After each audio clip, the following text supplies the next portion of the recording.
Toto, in a funny way, is probably too good a manager to get the best from a Formula One team when they don't have a great car, because he's too good at keeping everything soft and harmonious and managerial meetings coming up with a conclusion of how to move forward without somebody having the brains or the bravery to object to it all and take a completely different tangential route. In other words, he runs too smooth a ship coming from America. For sure, Michael's got some good ideas. For sure, Mario's got some good ideas, apart from the name and the kudos that it brings to Formula One. Instead of which, we got the FIA saying that we think that they will benefit more from coming into Formula One than Formula One itself. I mean, how pathetic is that? Yeah. If there's a championship out there to be won by Ferrari and the cars are equally reliable, the two cars, it will go to Charles, I suspect. But Lewis will have a great time and he'll win races and he'll be even bigger on the planet than he is now. The Rally of Sardinia, as long as it was over 3 days, and the winning margin is 0.2 of a second, Formula One needs to think about that. Do you think Alpine are a better outfit for Esteban Ocon's presence, lack thereof, or do you think they should have kept him if indeed they're making sound managerial decisions?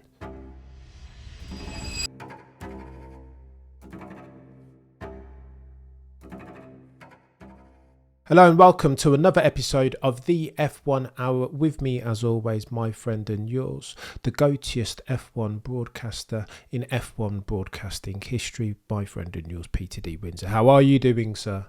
I'm doing very well, Cameron. Thank you again for that wonderful introduction. Very undeserving, I think. Oh, behave yourself, Peter. Behave. Humility is too much. Peter, should we talk about some F1-age? Yeah, absolutely. I think you're probably going to go down the road of rumours. I'm not a great rumour guy, but anyway, we'll have a bit of fun. Well, we can talk about news in the first instance. Esteban Ocon is no longer, and I suppose the latest in a very long list of human resource casualties over at Alpine. Rossi, Alonso, Oscar Piastri, amongst others. What is going on at Alpine, Peter? They've talked about a 100 race plan, and that was when they'd hoped to be back on the top step of the podium. But why do people keep leaving them? Well, several points there. I mean, it's all about people, Formula One. It's always been about people, and it always will be about people, as is most of life in reality. No matter how technical or logistically complicated you want to make it, it is always about people. So poor management, obviously, unhappiness. That's why you get a lot of people leaving at any given organization. No different at Alpine. 100 race, 3 year. I mean, they offered Otmar a 3-year deal, I think. And after sort of 12 months, they said, well, you're not winning the World Championship, not leading the World Championship, you're not winning Grand Prix, you're fired. I mean, just shows you the mentality. They announce Oscar Piastri as a race driver, and then he's not a race driver. Total chaos. And Ocon, I mean, normally, a bit like Nico Hülkenberg, when a driver team announce this early in the season that they're leaving one another at the end, it's usually because the driver's done another deal, and that's better to get it out in the open and let everybody know. So I'm hoping, and for the sake of Ocon, that he's done another deal, and maybe Sauber stroke Audi, I don't know. If they've just summarily fired him as a result of yet another first corner shunt, then, well, you know, that is poor management and judgment, isn't it? Because why did they hire him in the first place? Why did they put two French drivers together? If you didn't expect them to be racing that hard, why even hire them in the first place? So just poor driver management. But if Ocon has found a better slot, or a different slot, I better say at this stage, then good luck to him. And if it's Audi, then I think that's probably Carlos Sainz's loss. But we don't know yet. And so what can we say? I think Alpine, I mean, Pierre Gasly's slightly quicker, I think, and got slightly more edge to him. And so you could say in the survival of the fittest, Pierre has won, but what has he won? You know, he's won a very, very ragged looking Alpine team where he's in theory going to assert himself now, but they've got a long way to go still. Oh, so go on, let me ask you this way, Peter, because I think Esteban Ocon's not a bad driver by all accounts, right? Liable to make a cheeky mistake, probably too infrequently, and that's ultimately led to his parting ways with Alpine. But do you think Alpine are a better outfit for Esteban Ocon's presence, lack thereof, or do you think they should have kept him if indeed they're making sound managerial decisions? Well, I mean, you could argue, as I would argue, that their problem is not drivers. Their problem is the engineering and the car and the quality of the car. And I suppose you've got to throw in the power unit there as well. And in other words, the overall organization of the technical side of the team, and whether they've got Esteban Ocon in the car or Nico Hulkenberg in the car, it's not going to make a lot of difference. So by suddenly changing drivers for that reason, if that is the reason, they're not going to get an instant result from that. That is for sure. It's all going to be about engineering, getting the best from good engineers and making it all go forward in a logical way that doesn't overspend and simplifies its Formula One rather than complicates it. So yeah, I don't think it'll solve anything, and I don't think their problem is drivers. I think a lot of these midfield teams, you see a lot of apparent blaming of the drivers when it's nothing to do with the driver. It's all to do with the poor organization at the top of the company. Yeah, no, I think you make a good point. And to that point, Peter, the rumor is that Alpine are planning on they're not keen in, they don't want to keep making power units. What do you think of the low hanging truism in F1 that you don't win anything as a customer team, that you need to be a works team to get something done? Well, it's not true, is it? Because we've just seen Lando Norris win the Miami Grand Prix in a McLaren Mercedes. So it's not true at all. If it's a properly run team, like McLaren, to some extent, a couple of others have got a half a chance, then of course you can win as a customer team. And it's not actually, reality is it's not that difficult when you look at the mess that works teams like Mercedes and Alpine, just to name but two, are making of it all. It's no wonder that some of the better run customer teams can get in there and look surprisingly good. And it's all about overcomplicating it. It's about too much middle management. It's about too many people making decisions for the wrong reason. In other words, because they don't want to make the wrong decision. They don't want to put their neck on the line, so they take the soft option. And then, oh, it's 5 o'clock on a Friday afternoon, I better go home. It's all the things that are not the way to run a Formula One team. And you see a lot of that creeping in. The more corporate what's the right word? The more corporate infrastructure invades Formula One, the easier it is for the racers out there who keep things very simple on a tight budget to do well. The more you complicate it with all that corporate rubbish, the worse it's going to be. Talking to the truth, the essence of Formula One. Well, and I've said, Cameron, several times, I've talked a lot about how ridiculous the system is at the moment, where great Formula 2 drivers who've achieved a lot of success don't have an opportunity in Formula One. And I've said several times on my live stream, we should set up a B division of the Formula One World Championship. And that should be for those drivers in the previous year's Formula One cars. I've said that, but I've also said that it's a crying shame, I think, putting aside the Andretti issue, that we don't have more progression from Formula 2 of very, very good young team principals who've put, it's arguably much more difficult to keep a Formula 2 team afloat and running than it is a Formula 1 team, because they have virtually no television. They can do virtually no hospitality for any potential sponsors because they don't have any passes. They all have to meet in some communal place. It's very tough, and they still live under the awning. They don't have motorhomes. Everything's difficult. And to keep a formula, and it's a very, very expensive formula for the returns. And to keep a Formula 2 team going for a long time, I think, is incredibly meritorious. And some of those people should be given an opportunity to get in and replace the rather fat Formula 1 people who are too used to running on huge budgets. And we see that up and down the pit lane, I think. And you see people like Sebastian Philippe at ART, good example. Really good guy.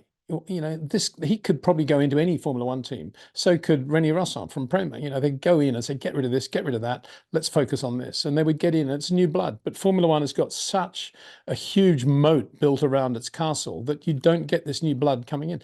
Ollie Oakes would be another.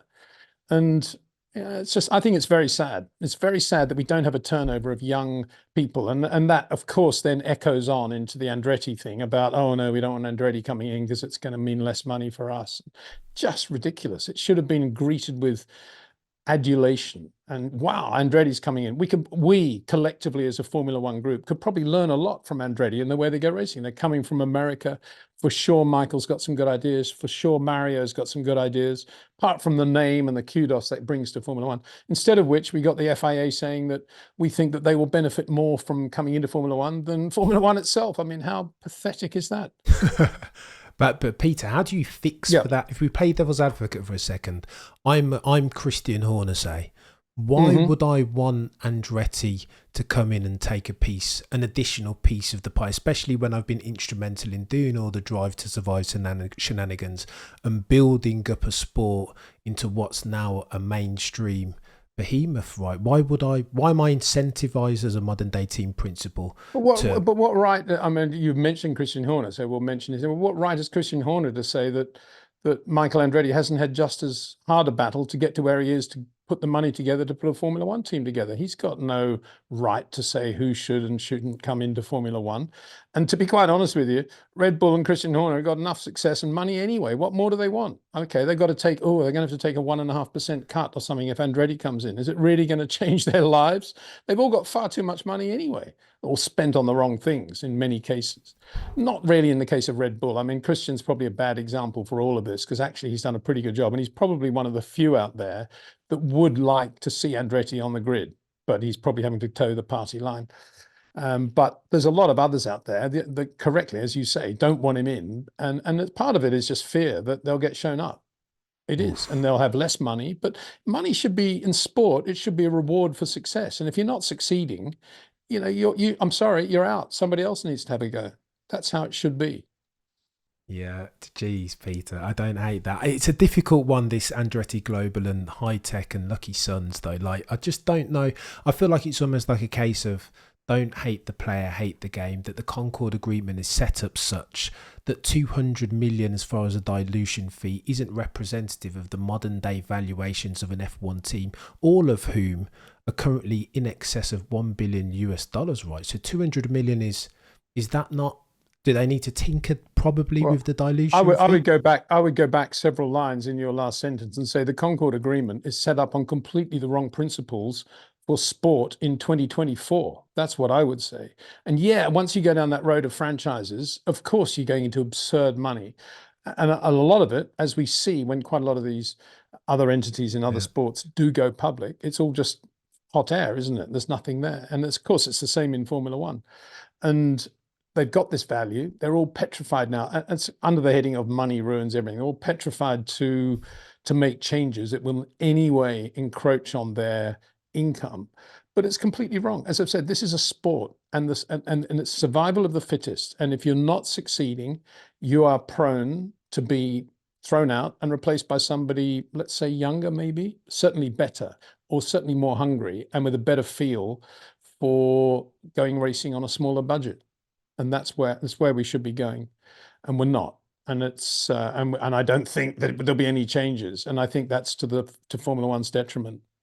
Yeah, I don't disagree, Peter. Of the crop that are coming up driver wise, mention their names: Théo Pourchaire, Victor Martin, Frédéric Vesti. Well, I wouldn't include Victor Martin there. I mean, I was watching, sitting at Nice Airport waiting for my delayed flight. There was a big advertisement for Victor Martin. I thought, wow, it's a bit early to be doing a big promotion around this guy. He hasn't really done a lot, and he is very, very over aggressive. I mean, he makes Kevin Magnussen look like Mother Teresa in terms of the way he drives on the track. And so I wouldn't put him in there. But a guy that we should be talking about is Jack Doohan, I think, because he's quick, he's aggressive, he's a sort of Liam Lawson type driver. We need Jacks and Liams in Formula One. And let's hope that at Alpine, there's an opportunity now to put Jack in the car alongside Pierre Gasly. Pretty good team. Pretty good team. I'd love to see them put Jack Doohan in that car. Yeah, and there's talk around him potentially replacing Esteban Ocon. There was talk around him potentially replacing Esteban for as soon as this race weekend, right? So cheesed off was Bruno Firmin, but hey, I Well, he digress. shouldn't be cheesed off because He's anyone with done. a racing brain would know beforehand that that sort of thing was going to happen, especially at Monaco. And the blame is on him. It's not on the drivers. You put those two guys together, and that sort of thing is going to happen for Yeah, sure. yeah, And so you can't blame Ocon for that. yeah. Cost of doing business, Peter, some would say. Let's talk about Frederick Vasseur, because one of your favourite topics is driver hierarchy, right? And the potential downsides and pitfalls of having two number one drivers in a team. Logistically difficult to manage, and potentially you have a circumstance a la 2016 Rosberg and Hamilton, where the two are spending more time taking clumps out of each other's championship points haul than they are the other drivers on the grid. Mm. Frederick Vasseur has come out and today said that Ferrari, that there's no risk of Lewis Hamilton coming into the team, the Scuderia Ferrari next year, and starting to do what he did to Nico Rosberg in 2016, and what's happened on so many other occasions, that the teammates spend too much time fighting each other. What do you think to that, Peter? Do you reckon that that Frederick is maybe being a tad overly optimistic in his characterization? No, I don't. I think he's absolutely spot on. I think the only driver on the planet who's good enough to win a world championship and to win races, obviously, and to be a number one at Ferrari, but at the same time mature enough to do a very good job alongside Charles Leclerc and not bring the team into any first corner dramas, and not inadvertently or consciously taking points from Charles. The only guy on the planet is Lewis Hamilton, purely because of where he is in his career. If this was 2007 and Ferrari were as competitive as they are right now, and they just won Monaco, and Charles Leclerc was as quick as he is now, and it was the 2007 Lewis you put alongside Charles Leclerc, completely different story and argument.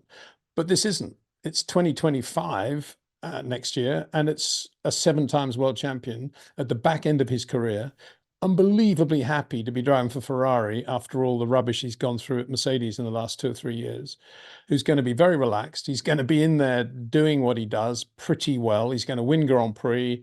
Yeah. If there's a championship out there to be won by Ferrari and the cars are equally reliable, the two cars, it will go to Charles, I suspect. But Lewis will have a great time, and he'll win races, and he'll be even bigger on the planet than he is now. So I think Freddie's absolutely right. But if it was any other driver, like, I don't know, George Russell, even possibly Lando, then certainly Max, of course, then you could say, oh yeah, it's going to be major problems. Why upset it? All the rest of it, but not with Lewis. It's going to be very calm, I think. Here's hoping, Peter, because it's Well, I not. don't think you need to hope. I'm almost certain that will be the case, Cameron. I think you'll be fine. Yeah, yeah. I think you're right. But Lewis is very mature now, and he's a very different driver and person as versus '07, right? But yet and still, Peter, if we're talking about the Monaco race weekend, we see signs of acrimony through Lewis's body language and sometimes the words that are coming out of his mouth, right? He's alluded to the fact, I think the soundbite was, I don't think I'll ever outqualify George Russell between now and the end of the season, which Yeah. which smacks of preferential treatment, right? Well, he did get, I mean, George did have the upgraded wing, didn't he? So But that's probably what Lewis is talking about. And if that upgrade then allows George, despite the issues he had in qualifying on Friday, to out-qualify Lewis, who felt pretty good in the car and thought he put a pretty good lap together, what else can Lewis say? I mean, if he says, look, I don't mind, I'm really happy for George, he put in a brilliant lap, it's just demeaning himself. And so he wouldn't do that. So all he can say is, yeah, like he'll think like a racing driver, like everybody else. Well, if I'm leaving, obviously the best bits are going to go to George. I can't see over one lap. I'm going to be quicker. Over the race, yeah, give me a chance. I'll be there.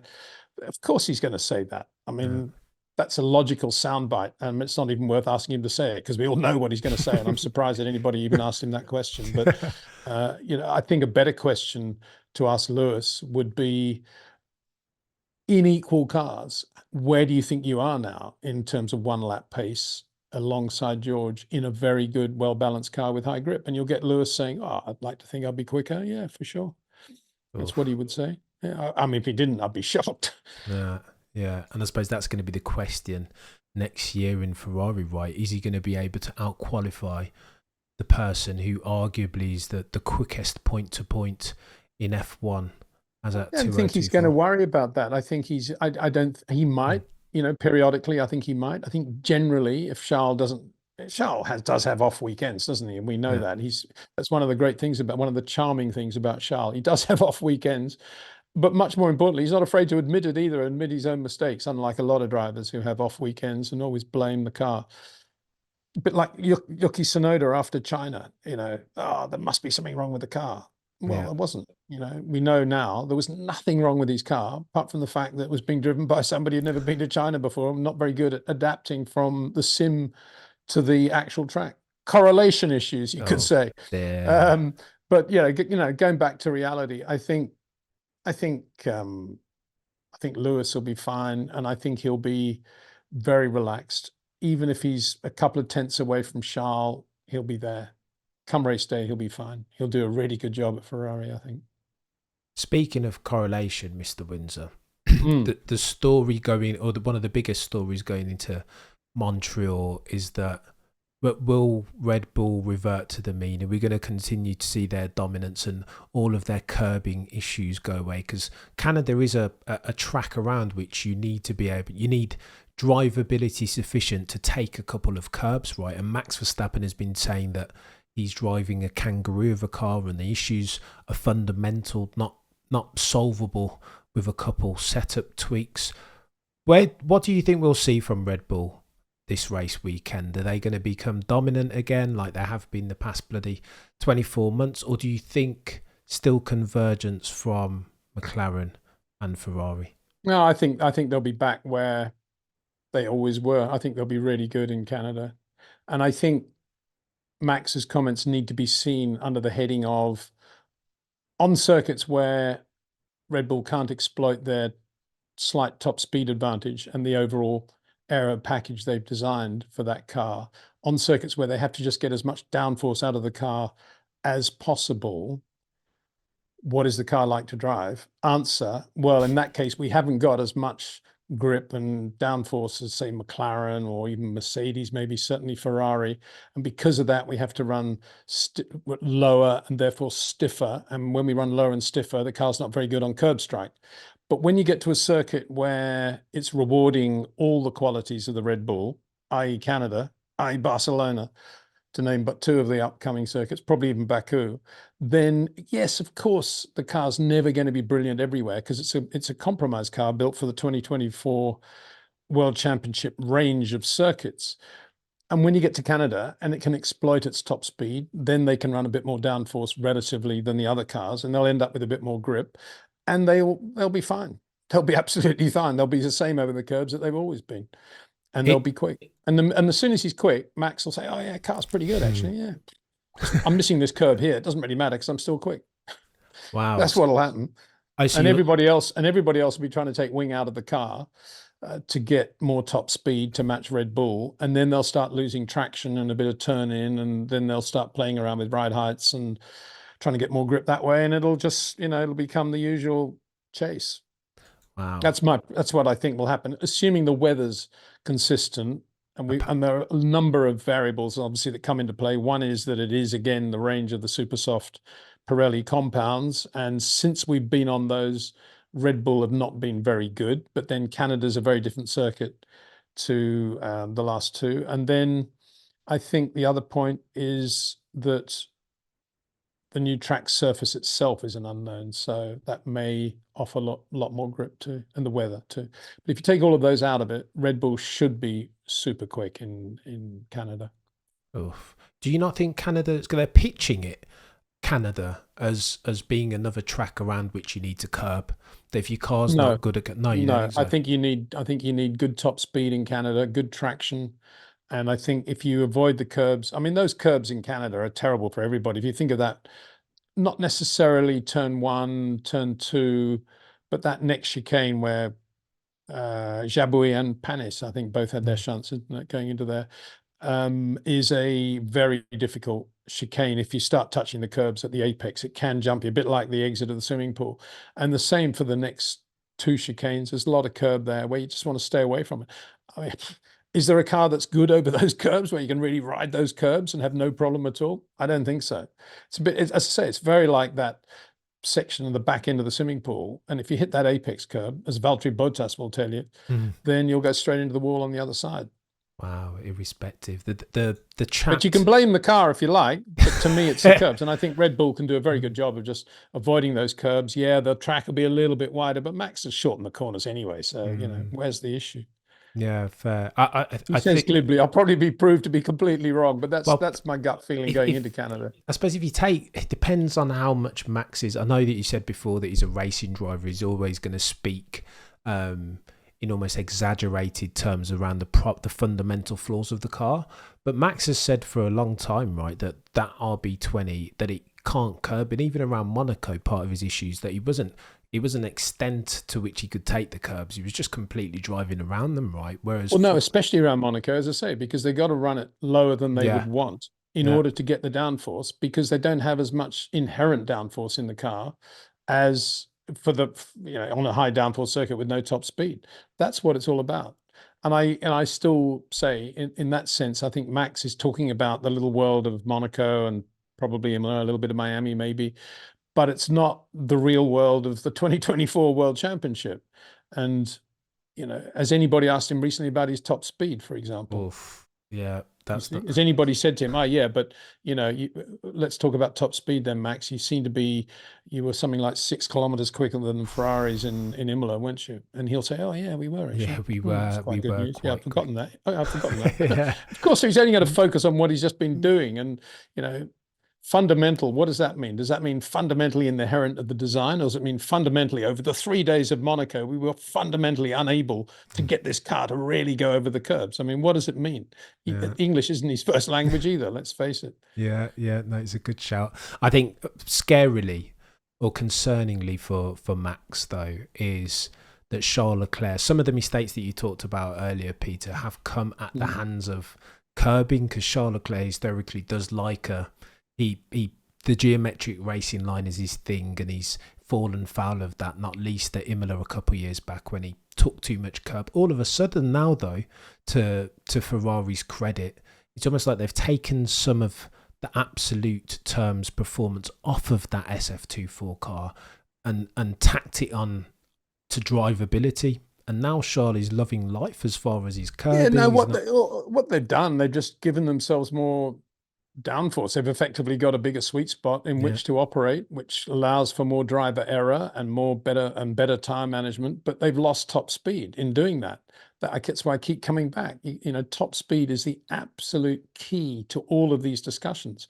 And Ferrari, quite correctly, over the winter, and McLaren to some extent, set themselves the task of making the sweet spot bigger without losing too much top speed. They know they have lost top speed. The upgrades for Imola were supposed to bring a little bit back, and maybe they found 2 kilometers, I think, relative to Red Bull, but they were still on average 4 to 6 kilometers an hour slower than Red Bull in a straight line, you know, in absolutely square combat, and not toes or anything like that. So that's where we go into Canada, and I don't see how that will have changed. And all the other talk about curbs, and I actually don't quite agree with you about the geometrical line for Charles. I think he's absolutely, I mean, it could have been Max driving that car around Monaco. He was short corners here, short corners there. Charles that I've always talked about him, and he's right up there with Max in his ability to shorten corners and not use the geometric line. And he's very, very good on managing the weight now of the car and making sure he's got lovely little areas where he can change direction. And even in high-speed braking, he's really, really good. He'll fly in Canada for sure. Part of it will be confidence, part of it will be how good the car is. But the one thing he won't be able to do much about is if that car is inherently 4 to 6 kilometers an hour slower than the Red Bull in a straight line. Cool. Or you can duck down in the cockpit maybe or something, but you know, Max will be doing the same thing. It's a long straight in Canada. It's a couple of long straights. Yeah. And there's talk this week about this aero stall thing that Red Bull have been leveraging for a couple of years now, that part of the convergence story as far as the other teams is that they're now doing something equally as tricky with their rear suspension, managing somehow to stall the aero to exacerbate their top speed through the speed trap. What do you reckon of that, Peter? Are they going to need to do that if they're going to stand the hope of catching Red Bull? Well, I don't know. All of that's kind of above my head, to be honest, like red arrows flying at that sort of pace. I think a lot of it is gobbledygook, and for my brain it is, and I don't open the page too much on that particular book, other than to think there is a brick wall, and in terms of the regulations, and I imagine Adrian is pretty near exploiting those regulations 100% in every dimension. And that is why you're seeing, as predicted, Ferrari, McLaren, and sort of Mercedes getting a bit closer. It's because the regulations, you can only do so much with them. Now, whether you're suggesting, I guess, or some people are, that Red Bull and Adrian has got some incredible new trick for the rear end that's going to suddenly make the car another 20 kilometers an hour quicker in a straight line or something. We'll see. All I can say is we'll see. I'd be surprised, to be honest. I suspect Adrian's not far away from maximizing that car. And really, it's a shame on Ferrari, McLaren, Mercedes that it's taken them so even to get near Red Bull. We're talking 2.5 years now, aren't we? And they're still not there really in a consistent way. We'll see from here on in. But they should have caught Red Bull the end of last year, really. I mean, they've had this long to work at the regulations, and the engines are all staying the same. The tires are the same for everybody. Gearboxes are pretty fixed. Brakes are pretty fixed. Anything I've had to work on is the chassis. Easy for me to say that, but you get my point. In other eras of Formula One, there have always been disparities between engines, tires, brakes, a million other things. Here, it's very simple. Basically, the car's designed by the rule book, and it's all about aero. And yet, 2.5 years on, they still, only Red Bull have really got the aero consistently right over a season, which is shocking, really, considering how much money all the other lots spend. They've done really well, have Red Bull. What do you Of course they have. Yeah, they've absolutely nailed it, and they've stolen a march, which only now, in the latter stages of this rule and reg set, are the teams kind of catching up, kind of. What do you reckon of the timing of these Red Bull issues, Peter? Is it just coincidence, or does it make sense that now Adrian Newey's left, in inverted commas, and no longer attending the strategic meetings? No longer can he solve for the stiff lateral suspension issues that they're having and the not being able to curb. Is it coincidence, or do you think now they're only experiencing problems because, not despite, Adrian Newey's not at these meetings? What about the meetings? I mean, the point is Adrian was at the races. If we kept seeing flashes of Adrian jet skiing in Cape Town whilst the Monaco Grand Prix was on, I suppose you could say, maybe there's some issues here. But he wasn't. He was looking as upset and as annoyed as everybody else at Red Bull that they weren't quick. So I don't think that's the case. Now, I think any impact of Adrian leaving will not really manifest itself until next year. Next year's car, probably 26, more likely. And because the momentum, will continue even into 25 in terms of the people he's got there and he's put together and how they work together. So no, I don't think. I mean, the coincidence, it's not coincidence, is that these issues are on circuits where, if you're in a Ferrari, which has now got a slower top speed, but you've got a much bigger sweet spot to play with, and it was not a bad car anyway, and you're Charles Leclerc, you're going to go to circuits like Miami, Imola, and Monaco, and you're going to think, wow, I've got half a chance here. Likewise with McLaren. So I think it's just the circuits we're at the moment that it's not that it's flattering Ferrari. It's just not the best tracks for Red Bull. No, don't disagree. But I don't think that's the case in Canada. I think Canada should be a perfect track for Red Bull. I know, Peter. If it's not, then we'll have another discussion about what's going on at Red Bull. Oh no, who's pulled the plug? Say it's not so. Although it benefits Max that the forecast at Montreal this weekend, Saturday and Sunday, both heavy rain. So yeah, good luck beating the new Reagan Meister. Yes and no. I mean, I'm not sure that is a good thing for Max, because I think it will allow Ferrari and McLaren, at least one car from each team, to be much nearer than they would be in the dry. actually. I think Max will be good in the wet. We know how good he is in the wet, but I'm not convinced that's a great thing for them. And I think if it is wet, I wouldn't be surprised to see a McLaren driver win it. Oh, Maybe Sharp. oh, Peter, blimey, that's a hot take if ever I've heard one. Speaking of which, mate, Well, I mean, the top speed of the Red Bull won't be an advantage in the wet, unless, well, no, if qualifying's wet, all the Red Bull advantage over Ferrari and Mercedes and McLaren have kind of gone away, and if he then has a slightly more edgy car to drive as a result of the overall package that Red Bull have got this year, then it's going to favour Ferrari and McLaren more if it's wet. Right, rain being the great equaliser in F1 as always. Blimey, it should be good. I'm looking forward to it. Super generous of your time, Peter. Let me ask you a couple of questions from my subscribers. Yeah. Kubica, who I know you were a big fan of. Do you think Kubica, says Jay, or Macon even, do you think Kubica could have been a champion but for his accident? Oh, absolutely. I think he was phenomenal in that Sauber, and then he had that shunt, and the way he came back from that was brilliant. And his car control in rallying says it all, and his love of rallying. And I think it's such a shame that he hit that guardrail at the angle he did, and the guardrail was as pathetic as it was, pathetically mounted as it was. And and that just shows the true courage and character of the guy, that on and off weekend, there he was driving a Skoda in a rally. I think it was an Italian championship rally or something like that. Yeah, I'm a huge fan of Robert, and it's such a shame that he's not still in Formula One out there pounding around doing a great job. Wow. The Robert we saw afterwards was not the same Robert, No. sadly, but it was great to see him around and have him there. But no, he was definitely super, super quick. I would say he was at least as good as Nico Rosberg in Formula One. Wow. Wowza. Could have won a world championship. Don't hate that, Peter. What is it with Nico? And Nico's getting a lot of comparisons at the moment. I read that Carlos Sainz Jr. was the latest one, that people were drawing parallels between him, both as a driver and as a personality, and Nico Rosberg. What do you reckon to that? Well, why would people draw that? Why do they need to draw that comparison? I don't really understand. For me, they're completely different characters, completely different people, and completely different style of driving. So I can't see any. I mean, the fact that they both had fathers that have won world championships in motorsport, I suppose that's about the only comparison you could make. Maybe they both live.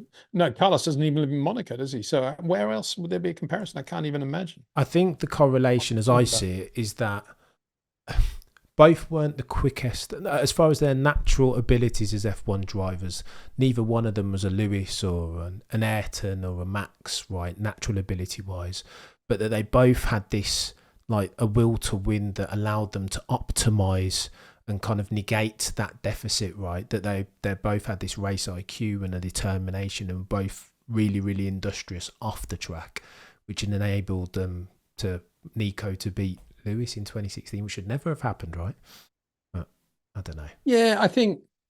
I mean, it's a fairly weak comparison, but if you want to make, because I think there are many other drivers about whom you could say that, but if you wanted to directly compare Nico with Carlos in that respect, I would say Nico is more methodical, more diligent, more systematic, probably behind the scenes than Carlos, who's a little bit more flair, races with the heart, and does things by feel and inspiration more. I mean, that's the extreme level. I'm sure that's not really the case with Carlos, but that's, if I'm to give you an opinion at either end of the spectrum, that's about where I would see, in that respect, Carlos compared with Nico. I think Nico is exceptionally diligent in the way he went about it. It's exceptionally systematic as well in the way he went about his work, and the data and the technology changes that were happening at the time. He was at Mercedes, and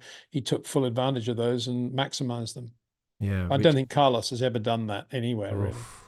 Yeah, and that's admirable. Carlos will be a very a championship-worthy driver should he ever do what Nico Rosberg managed to do in 2016, though. Oh, it'd be an amazing thing, wouldn't it, for Carlos to win a Formula One World Championship. Imagine what that would mean for his father and his success as a rally driver. And just on that subject, actually, just on the subject of rally, I mean, when you have the Rally of Sardinia, as long as it was over 3 days, and the winning margin is 0.2 of a second, Formula One needs to think about that and how good rallying is now. Yeah, Sebastian Ogier had a puncture on the last 2 or 3 kilometers of the last stage, but then they all had punctures at various stages. 0.2 of a second over 3 days of mega long rally stages. I mean, it's unbelievable, really. And then you haven't asked the question yet, but I think we all need to be worried about Carlos Sainz if the stories about him going to Williams are true, because in my mind, that can only be because he thinks of all the teams that he could possibly drive for next year, where he has an opportunity, Williams are probably at the top of the list in terms of performance. But then that's a very short-term 2025, priority. And he still needs to take a longer-term view, I think. And for me, whether you're in a Williams or a Sauber, it doesn't make a lot of difference in 2025. His seasons are going to be a write-off anyway. So I'll be surprised. Well, I won't be surprised because so many people are now saying that he is going to go to Williams. I find it's just a sad thing. And, when you think about Felipe going there and Rubens, and they both went there with this thing about, well, they've done it at Ferrari. They can use all their knowledge from Ferrari and take this and take that and bring it to Williams. I couldn't do a thing, obviously, because the team is going to always do what it does with the same old people doing the same old wrong things. And I'll tell you something else. Alex Albon is not slow. And so Williams don't need a Carlos Sainz to come in and tell them how quick their car is. Oof. Alex Albon can do that quite well. Thank you very much. So they don't actually need 2 mega quick drivers. What they need is a mega quick car. And that's not going to happen just by bringing Carlos Sainz into the team. They may all think, wow, welcome Carlos, Grand Prix winner in the team. They may get a bit more money, even though we're told that Doralton don't need more money because they're the most, the wealthiest. What are they? Equity managers, bank? I have no idea what they are. They got too much money anyway. And they spend it all on Formula One. And yet when things go wrong, we hear that it's because they've got budget problems. I mean, what's that all about? Yeah. I don't understand that. When a bank buys a Formula One team, how can they have a problem with the budget? How can they not take a spare chassis to Australia because they don't have enough money and they're owned by a bank? Explain this to me. I don't get it. I don't understand it either. Peter, oh, mate. budget cap. Well, doesn't that mean organisation then within the budget cap? And then you have to wonder, don't you? Yeah, cost cap setting. F1 is a weird. And I know. And before anybody says it, P. Windsor was indeed the team manager when Nigel Mansell's right rear came off after the pit stop in the Hungarian Grand Prix '91. But we did actually improve things after that, and Williams got better and better as a result. And I'd be the first to put my hand up that I waved Nigel out of the pit stop at a time when there were no pit speed limits, of course, and there was no middle zone either. And that was totally clear, and that was my job. My job was to do that when I saw both jacks go down, which meant that the guy in the rear jack and the guy in the front jack had seen both guns come out and the car was clear. Of course, what had happened is that the gun had come out of the right rear on this occasion to allow the mechanic to put his hand in because the nut was cross-threaded. And as soon as the guy on the rear jack saw the gun coming out, he just lowered the car. I just saw the 2 jacks going down and waved him out. Anyway, putting that to one side, I now want to criticize Williams for the pit stop in Imola. It's on top of not taking a chassis to Melbourne. So I'm just preempting anybody saying, oh, well, it's all right for you to criticize him, Peter. Look at your pit stops. We did actually do some pretty good pit stops at Williams when I was there. And we did a lot of good work, I think, and improved things a lot. But anyway, yeah, I will admit that we did make that mistake. Completely different to the mistake now made at Imola. And that's again, you got to think, what is going on there? Yeah, they've got a ways to go. I mean, even by James Vowles' admission, he's saying that 2028, that's his own version of the 100 race plan, right? By 2028 is when they want to be making some substantial improvements. And 2028, I thought it'd be 2046. Oh my God. 2056. I mean, how could you think that? I've never known a Formula One person in the world think more than 3 months in advance, a proper Formula One person. And if you're not planning to win races within a reasonably short time frame, go and promote tennis matches or something. I mean, 2028, come on. In a budget cap era. I mean, you could say, well, it's going to take us that long to raise all the money we need to have the same budget as Ferrari, but they don't have to say that anymore because they got a budget cap and they're owned by a bank anyway. So, Yeah, ways. I'm waiting for you to correct me, Cameron, and say it's not a bank, it's a this, this, this, and this. Peter, I don't know. I don't know whether they're private equity backed. I'm not sure. I don't know the details, but I think your criticisms of I really like James Vowles, and I'm hoping that he can deliver on that promise. I think there is something to be said for lead time when a new guy comes in. They can't just turn it up. Saf now said as much when you spoke to him, that lead time is a thing, right? You can't turn these things around on a dime. You say that. I mean, Otmar wanted 3 years in order to have them really at the front, but within a year or less, maybe, of him being there, Ocon P3 at Monaco. Yeah, progress. Yeah, absolutely. And Suzuka, Hungary, good results for Alpine. But Williams, okay, yeah, they got a point in Monaco, but it's been pretty rocky, and it's not as if this is the first year of this management. I don't know James at all. So I can't. I personally, I'm sure he's a really, really good guy. I'm sure he is, but from the outside, it doesn't look like the Williams that I'd be comfortable talking about, given the Williams that I knew and loved. Yeah.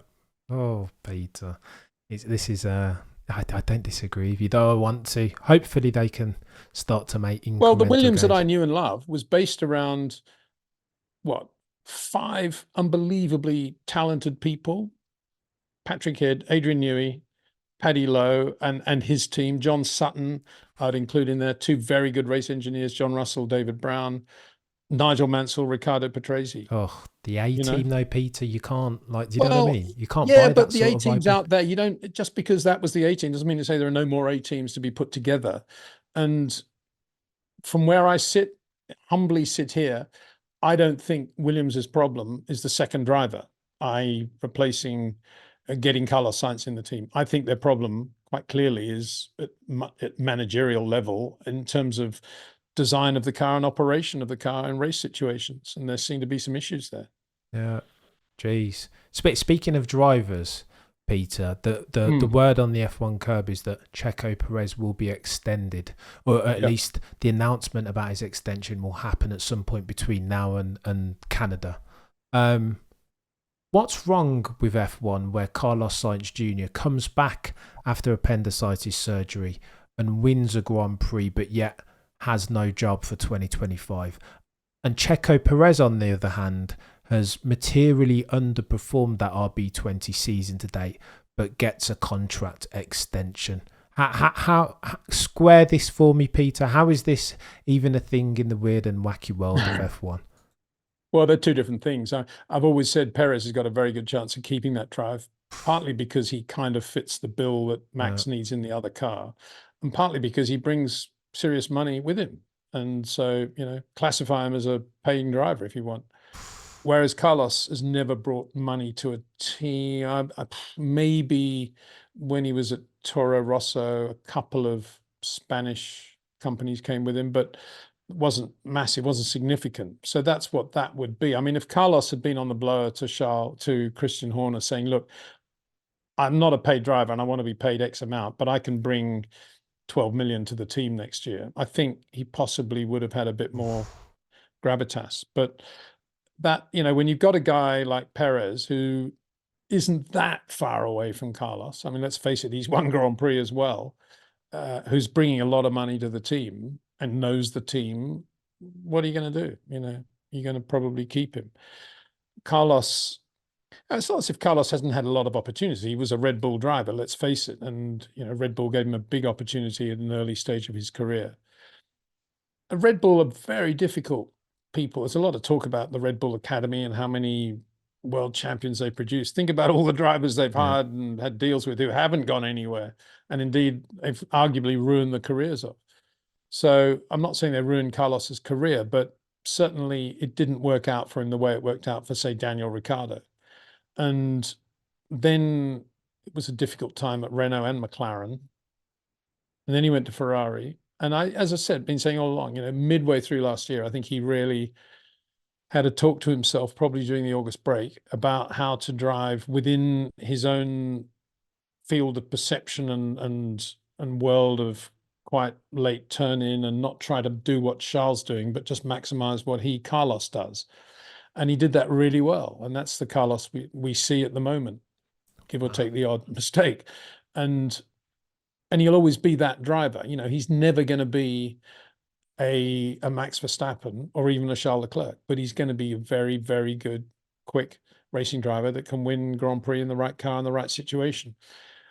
But as I say, I think, you know, if you put Alex Albon in, if Alex Albon had been at Ferrari over the last 2 years, he probably would have won a Grand Prix or two.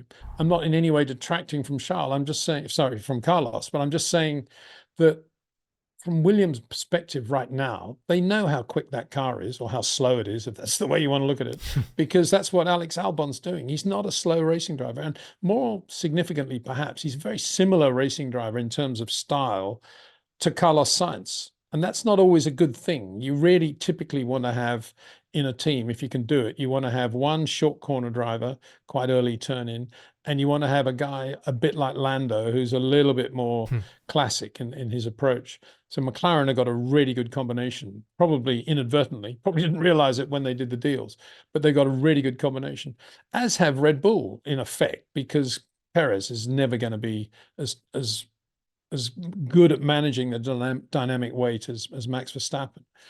But then you're going to have two sort of Albon, Carlos Sainz, and not that far apart in the way they drive.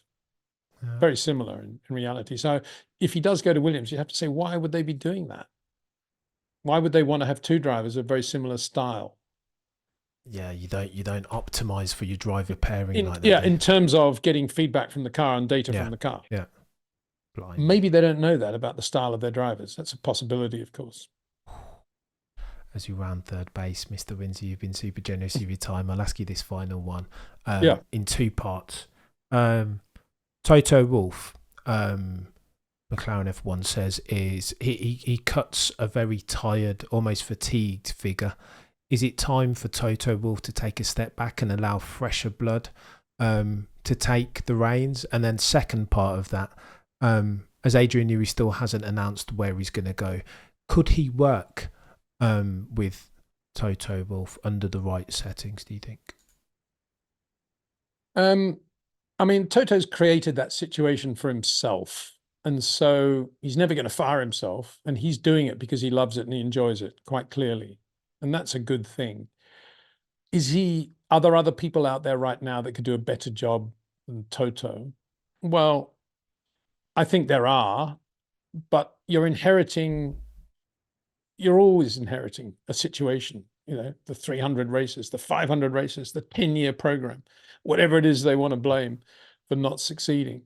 And yes, as I've said before, you know, I'd love to see an Ollie Oakes or, you know, I don't know, an Andy Roach from Invicta. I'd love to see somebody like that suddenly in a position at Mercedes to be running it the way they've run an F2 team, you know, and kick some expletive deleted.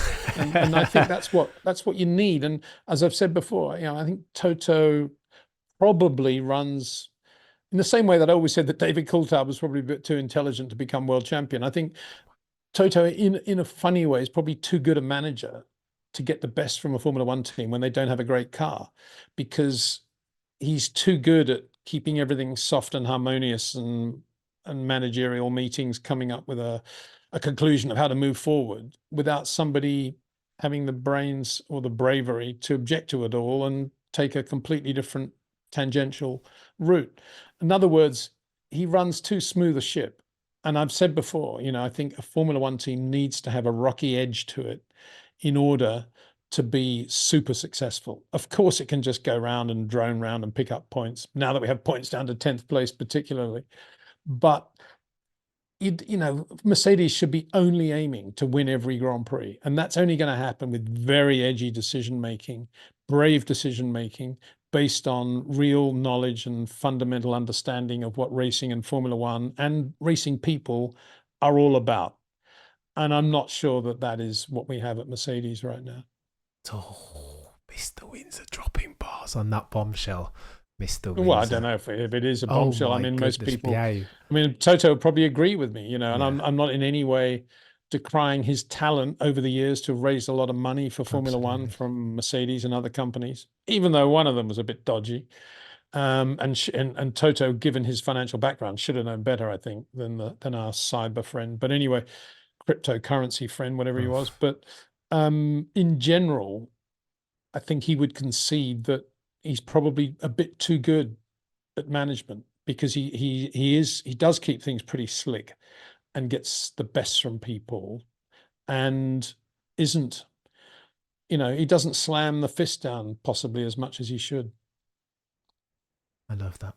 Great points, Mr. Windsor. Very, very well made. If you enjoy listening to Peter Windsor wax lyrical about all things F1, go over to the Peter D. Windsor YouTube channel, like, comment and subscribe. Shortly thereafter, on a good podcasting platform, the Short Corners podcast. Incredible settings, market leading, purple sectors. As always, Mr. Windsor, you've been a legend, sir. Thank you so much for the time.